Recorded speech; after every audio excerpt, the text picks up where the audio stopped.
5'11", but my status made me 6'8". The way I'm shooting, my recruiter is from big state. The way I'm balling, I should probably have a mixtape. Feds on production. Baby help me count it, plus her head on concussion. Know they hate to see it, cause the gang so lit. Thick rope, made my son think he can swing on it. And I ain't gon' spit, lest it come with a price. You bang on Mitch, better run for your life, cause it's tragic. But it was cool while it lasted. Go stuffing with his partner, save up on cash. Off gaps and my brody on 10. Clearing out the crowd like they know we gon' win. Know the feeling ain't the same when we touch. I'm still tripping off a cane and a crutch. Welcome back, everyone. It's been a month or so. I apologize for the delay, but we had some technical difficulties going on with our system. We had to get everything, get some new equipment. We had to get some new equipment and get us a new studio built, but we're looking pretty good now, and I appreciate everybody's patience. But we are back in business. First of all, I want to, like I always do, I want to give a shout out to HXC Gaming for always showing the love and support that they always do, and for A&K Engravers for making our tumblers and stuff for us. We really appreciate that. Also, you can see we got some merch. I told you it was coming. We got us some merch now. We got shirts. We got hats. And while I'm thinking about it, go to oldmancoffee.shop and you can get you some t-shirts. You can get you some coffee. We're in the coffee business too now, guys. We got all types of coffee. So you can see there's got our label on there. I'm trying to get it where you can see good. But anyways, so we got coffee, we got shirts, we got tumblers that will be there probably by the end of March, for sure by the end of the March, hopefully within a week or two.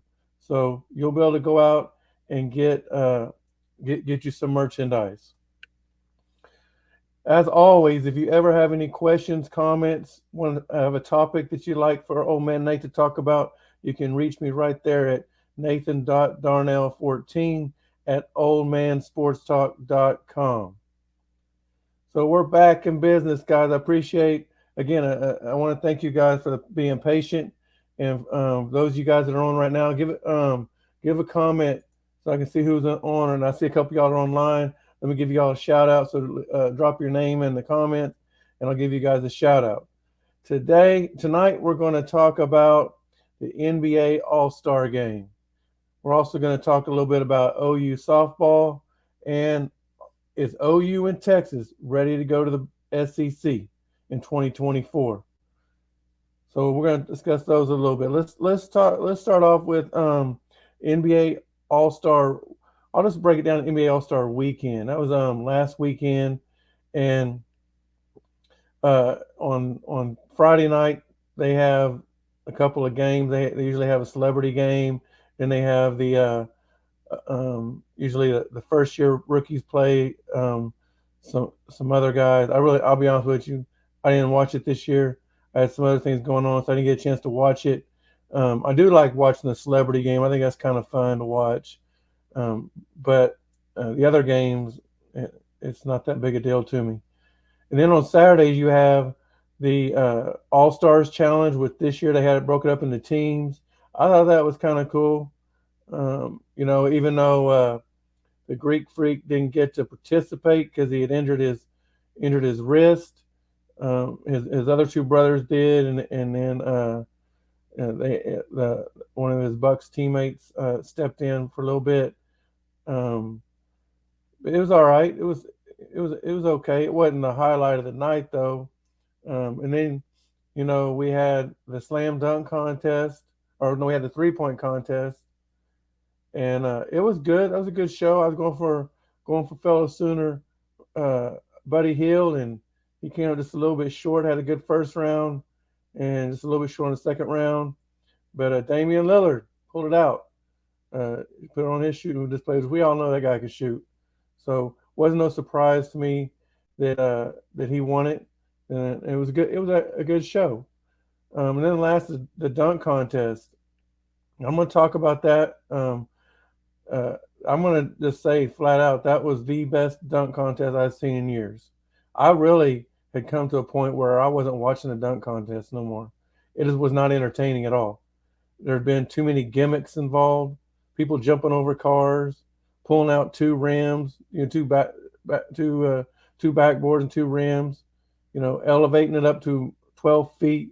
That sort of thing. I mean, that's all nice and dandy, but it's not what we all came to see. We want to see highlight dunks that you see very rarely, and the lame dunks I was tired of. This year there wasn't too many. The only the only dunker that I thought really wasted his freaking time by even being out there. Uh, I don't even remember his name. I know he played for the Knicks. I know he played for Texas, and I'm not saying that because he played for Texas. I'm not. I thought his dunks were really lame. Just walking up there, uh, jumping up, and his head on above the rim or on the rim, and then sticking his hands on inside and hanging on the rim. He did the same thing both times. So I really thought the judge gave him way too high of a score to begin with. I want some flash, um, which uh, the last kid I'm bad with his first name. Sims. That's right, Vic. That's his name, Sims. And listen, I like Sims as a player. I just thought he wasted his time being in the dunk contest. Do some. I mean, you're that tall. Listen, and you got the leaping ability. Do something flashy with it. So, anyways, the Martin kid, I felt sorry for that kid. His dad messed up a couple of passes off the backboard. When he finally got the dunk, that was actually a very impressive dunk. As far down as he brought the ball, he did a reverse dunk, brought it down to his feet, and then dunked it. He brought it down that's pretty far. He brought it down and then dunked it. That was very, very impressive. But it took him 3 or 4 tries, and it's too late. You're not gonna get a 50 if it takes you 3 or 4 times. So, and in this dunk contest, you need the 50 to get to the championship round, or even get to the second round. And the other kid that was in the finals, I thought his dunks were good. I really did. But Mac McClung was way more impressive. And there's a few reasons why people think he was impressive. I mean, it's not like he did dunks we never seen before. I will say, um, the jumping over two people and tapping it off the backboard. I don't think we've ever seen that. We've seen him jump over people, over two people on people's shoulders. We've seen that before, but I don't think nobody's ever tapped it off the backboard and then dunked it backwards while doing that. So that was kind of new. His 540 or 360 dunk he did there, that was not a first time. It had been done a couple of years ago too. However, his got really more complete. He was all the way around, whereas the one that was done a couple of years ago was about 3/4. So he's a little. And here's the most impressive thing about him: he's only 6'2". Anytime you get the smaller guys in there that can do these fancy dunks, it just amazes people, and they're going to win. Spud Webb did it. Nate Robinson did it. Now those guys are 5'7" and 5'9", but even at 6'2", that's still impressive because most basketball players that get in there and dunk are 6'6" and taller. So that's why it was so impressive. So we've seen him in high school, we've seen his highlights, but to get out there and do it at the NBA level, I hope he does get another shot. Gets a shot. He's not a great basketball player. He's not a Jason Williams or anything like that. Flash with the ball, a point guard. If he was, he'd be playing. But he's got some flash to him a little bit, and I like to see him. I like to see him do a couple of those. I like to see him dunk on somebody in the NBA. That's what I'd like to see happen. That'd be pretty impressive. But so those Friday and Saturday night was fine, but the actual game, to me, it's a waste of time. I think that we should give out the honor to the guys that the players. I mean, they've earned it, but at the same time, a lot of that's just fan voting. Um, and then it's based off of the votes, not just the fans, but fans have a lot to do with it. And I just don't. It's not about performance, right? Shea Gilgeous Alexander should have been a starter. His performance this season, he should have been a starter. But because he don't have the fan votes, he didn't get elected to be a starter. Um, so Trey Young didn't get enough fan votes. He didn't even make the All Star. So there's some other players that it's just all about popularity instead of what their performance. So we need to take it back to be the performance, and then the game itself. Like I said, it's a waste of time. The guys are just out there standing, shooting half court shots, just coming down, doing like they're in a dunk contest, doing dunks like they're in a dunk contest, and that's all nice and dandy. But that's not basketball. You don't see that at any. I mean, the NFL has gone to a flag football, which I'm okay with because first of all, their All Star or their Pro Bowl is at the end of the season, and also it's a lot more physical sport than basketball is. So just I don't have no issue with them doing a flag football game for their Pro Bowl. Their season's over with. It's not for anything.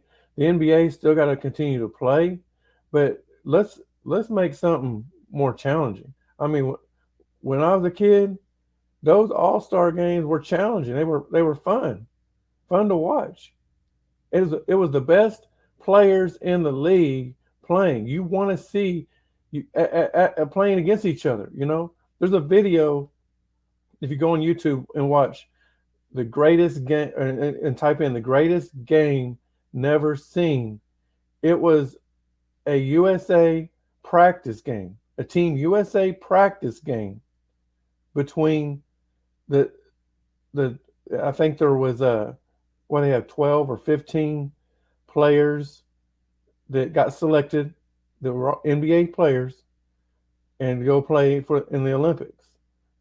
Back then it was Magic Johnson, Larry Bird, Michael Jordan, Patrick Ewing,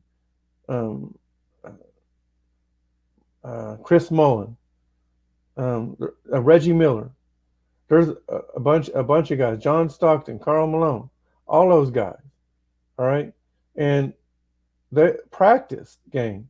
Not even. I mean, their practices were tougher than any game they played in the Olympics because they're the best players in the world playing. Now, granted, back then we didn't have maybe a couple foreign guys in the NBA, but just like now, the foreign guys that are playing the NBA now, they go back to their home countries and play, and they should. There's nothing wrong with that. But we're not getting the NBA All-Star game. It should be. I'm not saying they got to get out there and go at it like if you watch that video, it was a very intense practice. That was a game. And so I'm not saying they got to be like that, but we would like to see the 10 best players on the court at the same time go at it. That's why we love basketball. We don't want to see this just standing out there jacking up 3-pointers from half court. I mean, Jason Tatum got 51 points, and nothing against Jason Tatum. I like Jason Tatum, but almost all of his points were nobody guarding. They were just layups.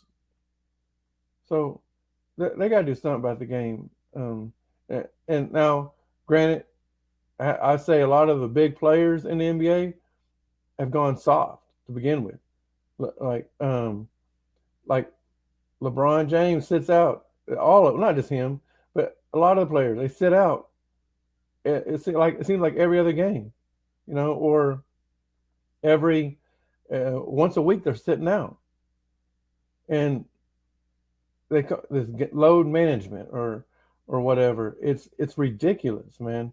There's no reason if you're going to get paid to play a sport, to play, if you're going to get paid to play a game, get paid millions, that any one of us who are watching this video would love to just get 1 week's of their paycheck, then, you know, go out there and show the people who pay for your salary, which is the fans, show them what they came to see. And you know, and that's why the All-Star game needs to change.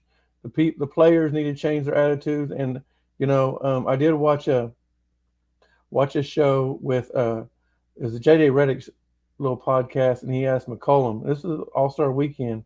They filmed it in New Orleans, I believe he said it was at. But he asked him, JJ asked him about the load management, and McCollum, you know, he kind of talked like a politician. I understand his role. He's a player, and he's also the president of the Player Association. So he's got both sides to look at right here, and he's basically just trying to come up with a happy medium. He understands the fans' perspective of it, but he also understands the players' perspective of it.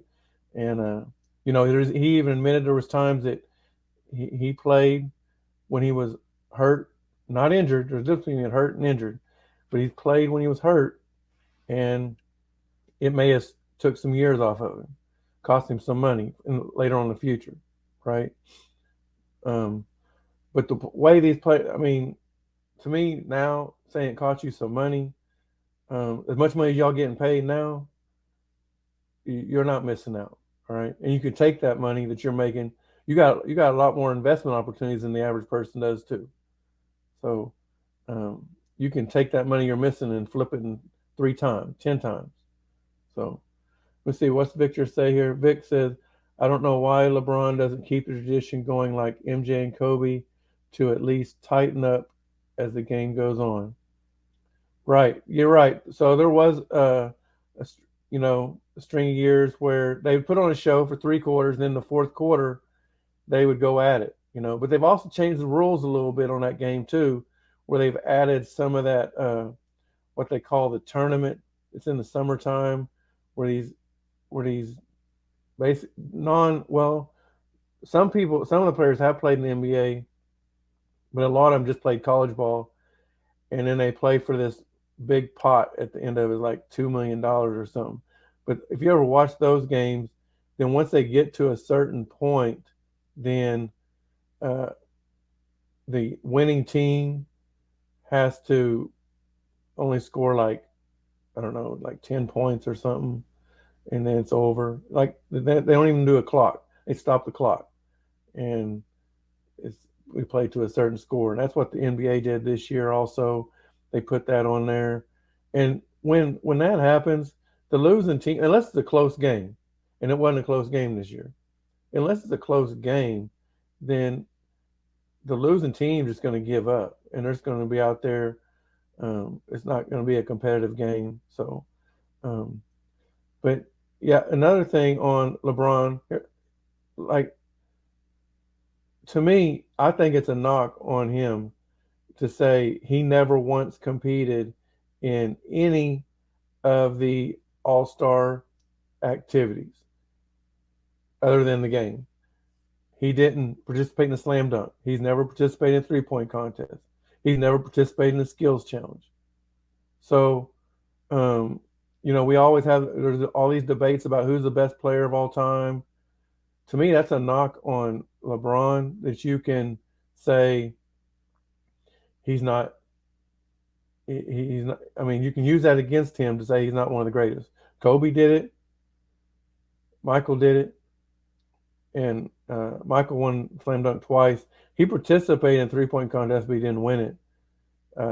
Kobe, I think, only participated in the slam dunk, and I believe he won it. Yeah. So they've got to do something about the All-Star game. I don't think they will. I think they'll always have it, but things have got to change. So let's move on to OU softball.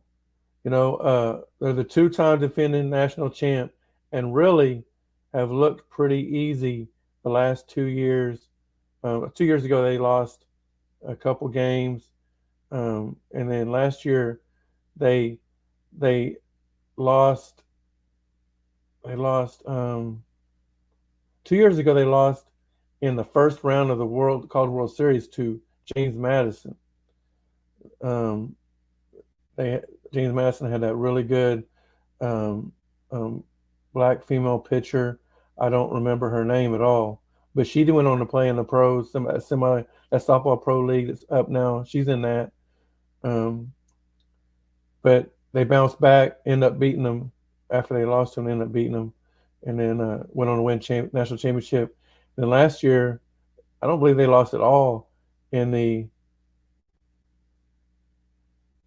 Okay, yeah, she was, yeah, Vic. She's a good pitcher, really good pitcher, and but last year I don't think they lost at all. They lost the Big 12 championship, which is surprising.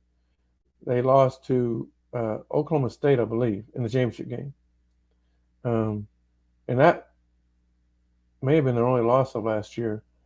And then this year they lost like in the second week. They lost to Baylor, but that woke them up because they had to go to California and play at UCLA in some tournament they had over there, and they lost the number one ranking when they got beat by Baylor. And the team that was number one was UCLA, and they played UCLA yesterday at UCLA and won 14-0. Run ruled them in 5 innings. So I think Baylor woke up a monster, and that OU softball team just keeps reloading. They lost Jocelyn Allo last year, who was 2 or 3-time National Player of the Year, and she didn't even play the field. Very rarely she played the field. When they got up big, they put her out in right field a little bit, but mostly she just hit home runs, and she hit a lot of them. I don't know if they have. I haven't got a chance to watch them this year. I don't know if they have a player that's as just a home run hitter like she was. And OU is known to have a few. They had Ricketts. They've had Jocelyn Allo. They've had there's a couple more they've had that's been really just monster hitters. And sometimes that's all they do is hit home runs. But I haven't got a chance to watch them. I plan on watching them this week if I get a chance to, or as soon as I can, I'll get a chance to. I know they still got a lot of key players back. Jocelyn Allo was not the only player they had. That's why they won the national championship. And so they're still loaded. Plus I think they had like 3 or 4 girls transfer in, 2 of them from Arizona State, another girl from, I think another Pac-12 school. I think Washington, may have been Washington they was from. They've had a couple transferred in, and a couple of those are playing. So they reloaded really well. I don't think they're going to lose unless they had an injury last year to their starting pitcher, but they had a couple backups that was able to step in and play really well. So the pitching, I mean, they still got the one their ace pitcher. They got her back and she's healthy. But what if she gets injured again? Do they have another pitcher that can take over like they did last time? Usually, that's the thing about softball is you can pitch almost every day. A lot of times you'll watch and see the same girl pitch. They have 6 games a week. She'll pitch 5 of them. And last year was the deepest OU's pitching staff has been in a long time. And really most teams don't have a deep pitching staff. Heck, when OU played, I was listening on radio Saturday. In 1 inning, I don't even know who they were playing. It was a team out in California. But in 1 inning, they had to switch pitchers 3 times because OU was just rocking them, and they was up 10-0. And a little bit I listened to that one too. So, like I said, Baylor woke up a sleeping monster. Big 12 teams. It's going to be a long season for you guys. I know Texas is usually pretty good. I know OSU was really good last year. You guys just might as well start recruiting for next year. It's not going to happen this year. The Sooners are going for a 3-peat, and I don't see anybody slowing them down.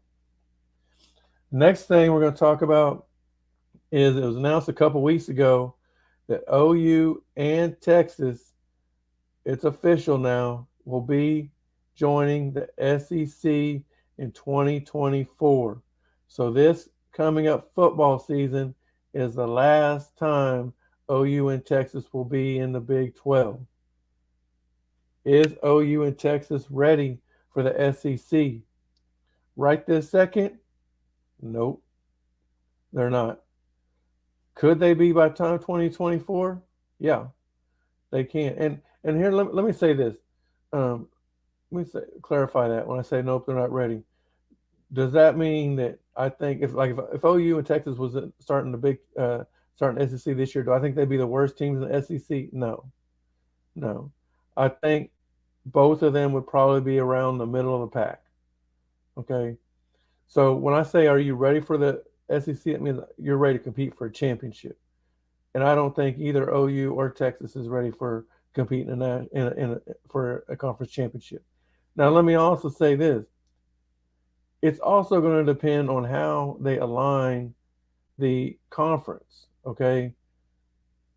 I have no idea how they're going to do it. There's been all kinds of rumors and speculations how they're going to do it. I've heard pods where 4 teams are in a pod, and then you'll play everybody in your pod every year, and then you'll play some other teams outside your pod every other year or something like that. Maybe I think if a kid was to stay there with a pod talk, if a kid was to stay at their school for 4 years, they would play everybody in the SEC at least once, which right now that don't happen. So that's a good thing if they have it lined like that. If they just added like Texas to one side, because right now it's 2 divisions, so if they added Texas to one side, OU to one side, or put OU and Texas on one side and move somebody else to another side, I don't think they'd be able to do that. I don't think they'd be able to guarantee that everyone gets to at least an opportunity to play every team in SEC if they stay for 4 years. So I kind of like the pod thing. Who would OU and Texas be in the pod? That's even more rumors, even more speculation. Who do I want to play? Of course, I want to play. I think OU and Texas want to still play each other. I don't think Texas wants to play Texas A&M. OU doesn't care. I think though the hardest thing is going to try and make the pods even. Okay, so there's been speculation, and I'm just going to throw this out there about OU, Texas, Texas A&M, and LSU being in the same pod. I don't think that pod would be even because all 4 of those teams are pretty much blue blood programs. Not every team in the SEC is a blue blood program. And so all 4 of those teams are capable of recruiting really well.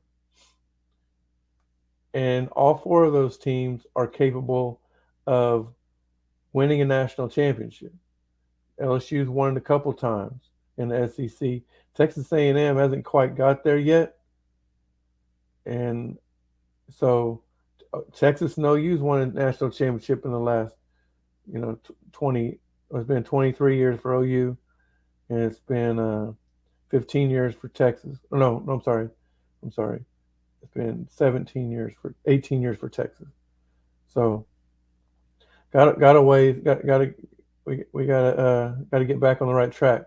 But still, 3 out of 4 of those have won national championships in the 2000. So I don't think that would be fair. And there would be no other pod that would have 4 teams, or at least 3 of the teams that have won national championships, unless the only way you could make it another one would be like that is if you put Alabama, Georgia, and Florida in the same one. Tennessee won a national championship, but it was not in 2000s. It was in 99, I believe. 98 or 99.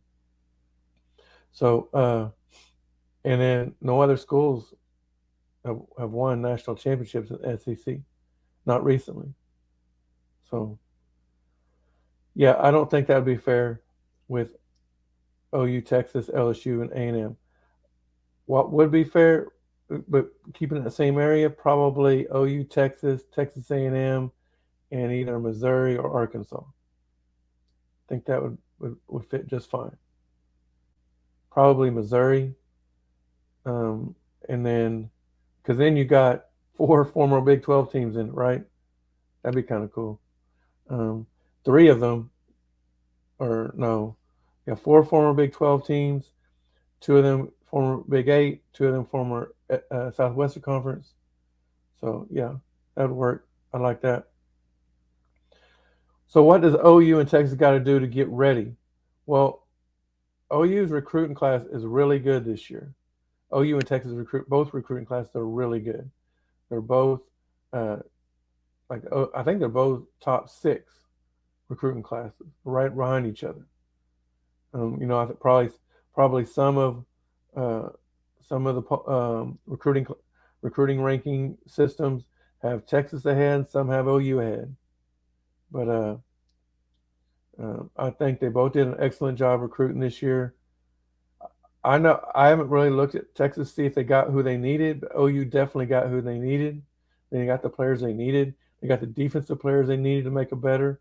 The whole problem is learning the system.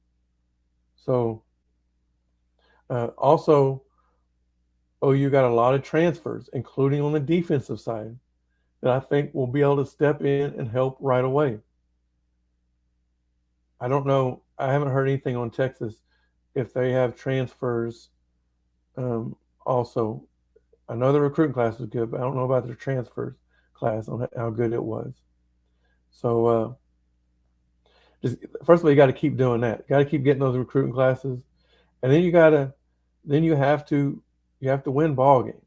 All right, you got to get those recruits, those transfers to learn your system. You got to win ball games.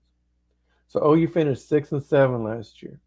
Okay, now of those 7 losses, 6 of them were by a touchdown or less. No, yeah, 6 of them were by a touchdown or less. Only 1 loss was a blowout, and that was the Texans, 49-0. Okay. Now our quarterback was out. We didn't have a backup, it appears. So, do I think we would have beat Texas with our quarterback? Probably not. The way they played that day, we probably wouldn't have won. I know it wouldn't have been 49-0 though. It might have been closer to the neighborhood of like 35 to 20, 24, 35, 28, something like that. So, but we just got to, those losses. You lost by six losses by a touchdown or less, and a lot of them by field goal, including the bowl game to Florida State, to a 13th ranked Florida State, who will be a top 10 preseason team this year because they got a lot of people back also. So we've got the people in place. We just got to turn wins. And there's got to be some adjustments. Coach Venable's got to do some adjustments. He did, in my opinion, he did too much coaching on the defense and instead of doing head coaching job, right? And so just clean up that stuff and we'll be all right. Texas, they just got to get out of this. For the last, really since they won the national championship, I take it back. I was going to say since Mac Brown left, but even like the last 2 years Mac Brown was there, Texas did not seem to care about winning football. Their players they recruited had piss poor attitudes. They didn't want to practice. It showed on the field. And that they got beat by teams they shouldn't have got beat by a lot. Kansas beat them a couple times. Okay. They was more talented than OU a few times, and OU still beat them. Oklahoma State had their number almost every year. So Kansas State too. So that has got to change. Now, I do think that Sarkisian did a lot better job this year than he did his first year. Okay. If he keeps rising to the occasion, keeps up the momentum, then Texas will be ready. Okay. You know what I'd really like to see? I want to see OU and Texas play for the Big 12 championship this year. I really do. It should have been happening every freaking year, but Texas couldn't get there. They got there one time. We took it to their butt, and they went back in the hole, started crying and whining, and hey, it is what it is. But I think they went through two other coaches after that. So, but Sarkisian, he's on the right track. Honestly, they've looked better the last couple of years, particularly last year, than they've looked in over a decade. So if he can keep the momentum rising and get players that want to play football, want to win, and don't care about the paycheck that's coming to them, then they will be ready for the SEC. I believe so, 2024. But again, it's all going to be determined about how they decide on who's playing who and what division and whatever, or pod or whatever. And I think we'll know that. So SEC releases their schedule pretty early. All right. Like this year's football schedule was released during the season last year. So I know there's got to be changes, right? I don't see a reason why they would have to wait on releasing the schedule until it's like official at OU and Texas, because guess what? The Big 12 didn't wait until Cincinnati, UCF, Houston, and BYU joined. They're not officially part of the Big 12 yet. I believe it's June 1st or something. July 1st when they officially join. But we've already released our schedule. So, and it took a while. And it may take the SEC a little while to get it right. But hopefully they're already working on it. They know we're coming now. Hopefully they're already working on it. So, last thing I'm going to say, this wasn't on my schedule, but since it just crossed my mind, I'm going to talk about it real quick. Let's see how long we've been going. 37 minutes. Okay. So, right now, like once OU and Texas leave the SEC, there's really only going to be two conferences that will have a chance to win a national championship in football. It is. That's SEC and the Big Ten. The Pac-12 and the Pac-12 and the Big 12, unless they combine, will not have a chance. They won't. All right. ACC. Okay, Clemson. I think with the loss of Brent Venables, the Clemson's chances of winning a national championship are done. Florida State is getting better, so I will not count out Florida State. But there's nobody else in that conference I see having a chance. Not anytime soon. The Pac-12, like I said, USC and UCLA is going to the Big Ten the same year that OU and Texas is going to SEC. Oregon's been good. Washington's been good in the past.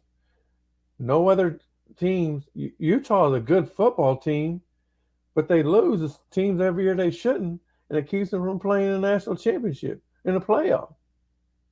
Like, if they don't lose to Florida the first game of the season, they're right there at the playoff.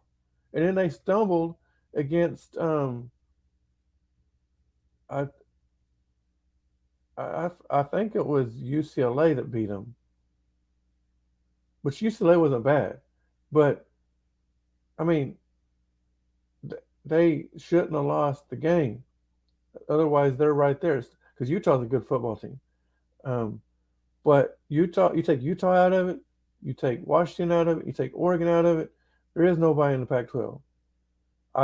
In the Big 12, once OU and Texas leaves, there's nobody. I know TCU made the college football playoff this year. I know that. But if you think about it, there really wasn't anybody else that they could put in there. There wasn't. Okay. Everybody had 2 losses. Okay. Except for, I think Tennessee had 2 losses. Alabama had 2 losses. So, yeah, there was nobody else you could put in there. It was one loss or less. And so, yeah. But I mean, TCU did good. They beat Michigan. But I just don't think they're going to be consistent year in, year out. They may have a team every now and then. They're not going to be consistent year in, year out. So, yeah, and I just think that the Pac-12 and the Big 12 are going to have to combine in order to be competitive with the SEC and Big 10. Now, I know you're saying, Nate, but 12 teams are going to go to the playoff starting in 2024. Yep, there are. And after the first weekend, it's only going to be Big 10 and SEC teams remaining. That's it.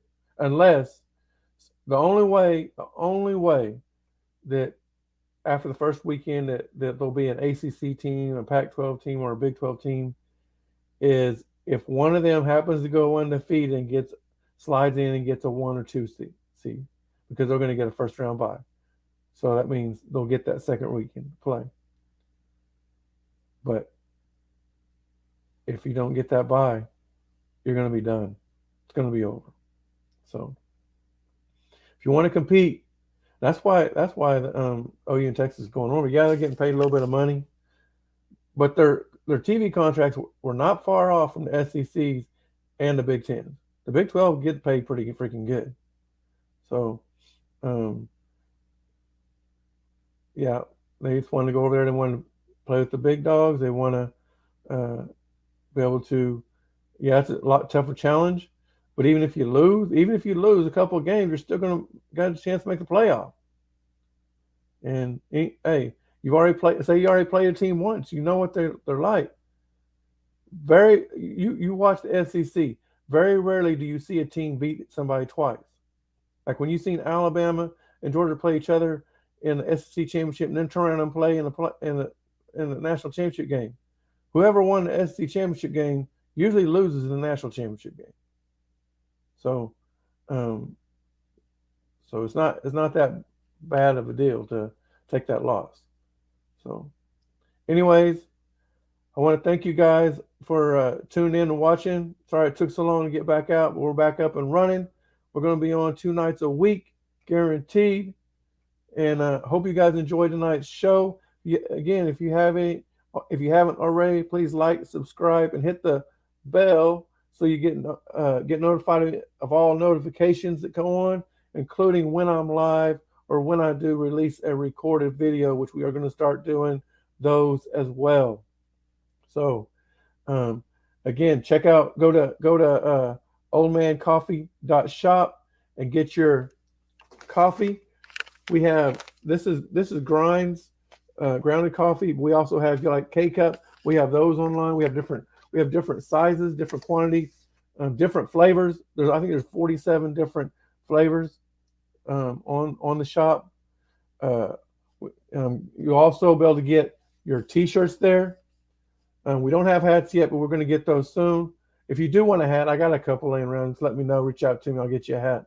And then the Tumblrs will be on there really soon, probably within a couple of weeks. So thanks for dialing in. Appreciate you guys watching, and tell your friends about it, and let's get this thing hopping and moving. You guys have a great night, and talk to you next time. Yeah, the same when we touch. Look, got me sliding off yerks in my brody on 10. Clearing out the crowd like they know we gon' win. No, the feeling ain't the same when we touch. I'm still tripping off a cane and a crutch.